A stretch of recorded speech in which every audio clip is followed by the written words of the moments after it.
തിരുവനന്തപുരം സെൻട്രലിൽ ഇടതുപക്ഷത്തു നിന്ന് സ്ഥാനാർത്ഥി എത്തിക്കാൻ ബി.ജെ.പി.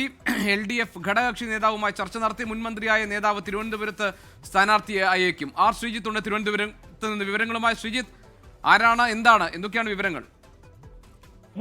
കേരള കോൺഗ്രസ് പശ്ചാത്തലമുള്ള എൽ.ഡി.എഫിലെ ഒരു നേതാവിനെയാണ് മുൻമന്ത്രിയാണ് ബി.ജെ.പി. തിരുവനന്തപുരത്ത് സെൻട്രൽ സീറ്റിൽ മത്സരിപ്പിക്കാൻ ഉദ്ദേശിക്കുന്നത്. ബി.ജെ.പിയുടെ രണ്ടുഘട്ട സ്ഥാനാർത്ഥി പട്ടിക പുറത്തു വന്നപ്പോഴും തിരുവനന്തപുരം സെൻട്രൽ സീറ്റിലെ സ്ഥാനാർത്ഥിയെ ഒഴിച്ചിട്ടിരിക്കുകയാണ്. എൽ.ഡി.എഫിലെ ഘടകകക്ഷി നേതാവുമായി തുടരുന്ന ചർച്ചയാണ് ഈ സീറ്റ് ഒഴിച്ചിടാൻ കാരണം.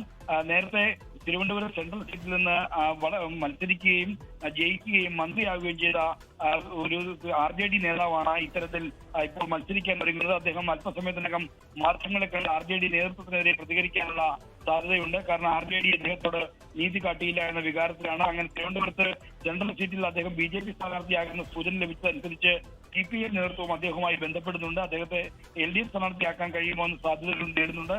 എന്നാൽ എൽ.ഡി.എഫ്. സ്ഥാനാർത്ഥിയാക്കാനുള്ള നീക്കം ആന്റണി രാജു സമ്മതിക്കുമോ എന്ന കാര്യത്തിൽ സംശയമാണ്. അത് എന്തായാലും ഈ ബി.ജെ.പിയും സി.പി.എം ഒരുപോലെ അദ്ദേഹത്തോട് സെൻട്രൽ സീറ്റിൽ മത്സരിക്കാനുള്ള താല്പര്യം പ്രകടിപ്പിക്കുന്നുണ്ട്. ശരി, ആർ ശ്രീജിത്താണ് വിവരങ്ങൾ നൽകിയത്. ലോകത്തെവിടെയായാലും ഏത് സമയത്തും 24 വാർത്തകളും ഓഗ്മെന്റഡ് റിയാലിറ്റി പാക്കേജുകളും എക്സ്പ്ലെയിനറുകളും വിശദമായി കാണാൻ ഞങ്ങളുടെ യൂട്യൂബ് ചാനൽ നിങ്ങൾക്ക് സബ്സ്ക്രൈബ് ചെയ്യാം.